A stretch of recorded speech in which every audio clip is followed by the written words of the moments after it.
and it's like having a concept like a chessboard.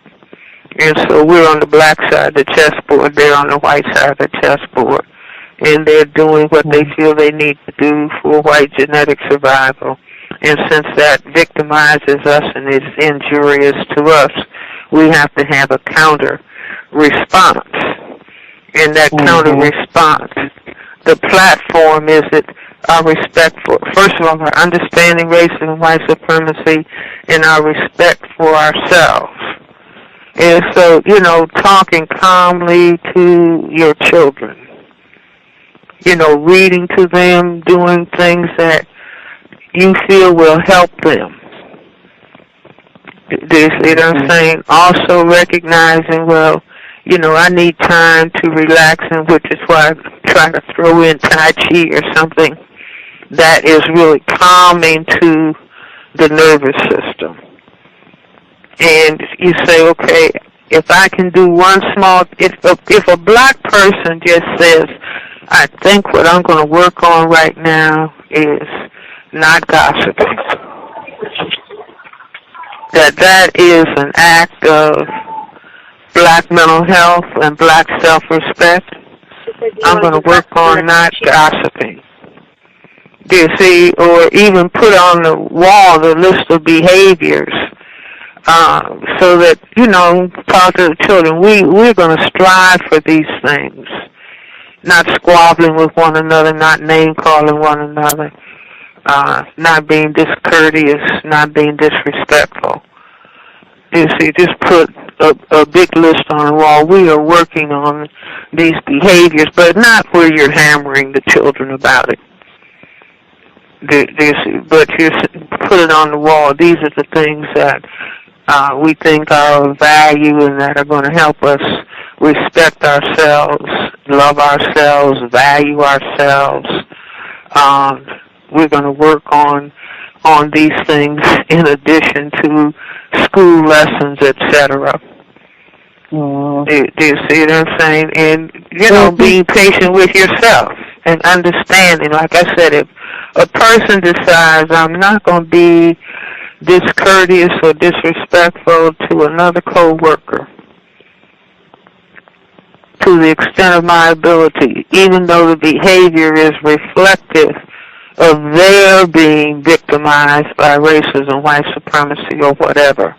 You see, but it's like you take your understanding of people who classify themselves as white. Like I've told patients, you got to think that you have a army camouflage uniform on when you go to work, that the situation is like going to war, and how you're going to conduct yourself.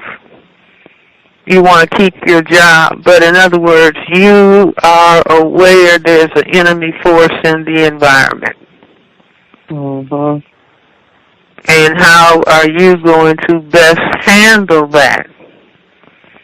See, when you have one expectation from people, you think they ought to be acting this way, and they're acting in another way.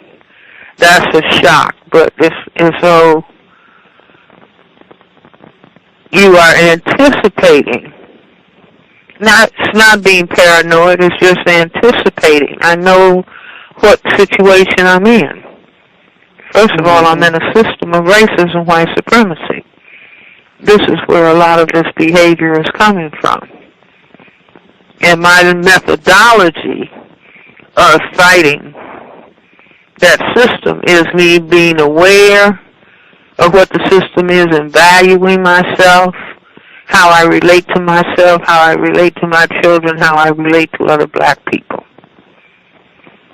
You see, with the determination this unjust system is going to be replaced with a system of justice.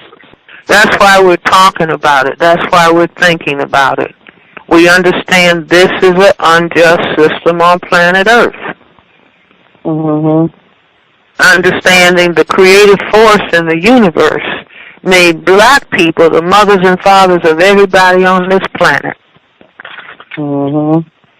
Now, racism, white supremacy has come along, and it has introduced an extreme distortion, not just in the weather, you see, but in terms of the social environment.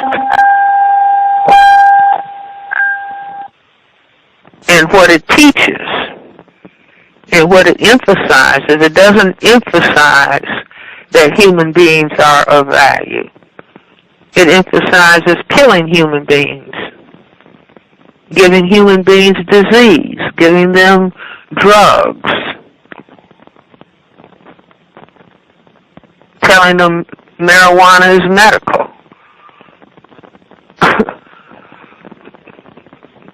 You see, so the system does have to be replaced, and we're the parent people of the planet,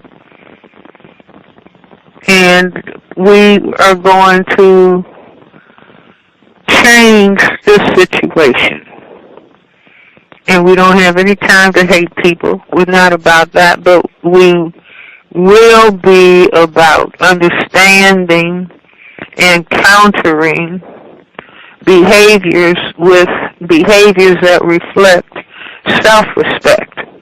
See, that alone, I think, is going to have a very profound impact on the system. You know, where black people refuse to demean and degrade themselves and one another.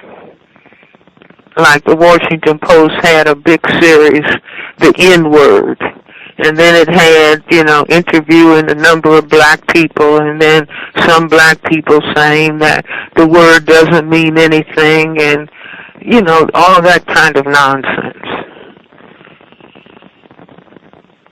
And by black people just understanding, no, the word nigger means something. That's why people are paid a lot of money. So-called entertainers, they're paid a lot of money to use that language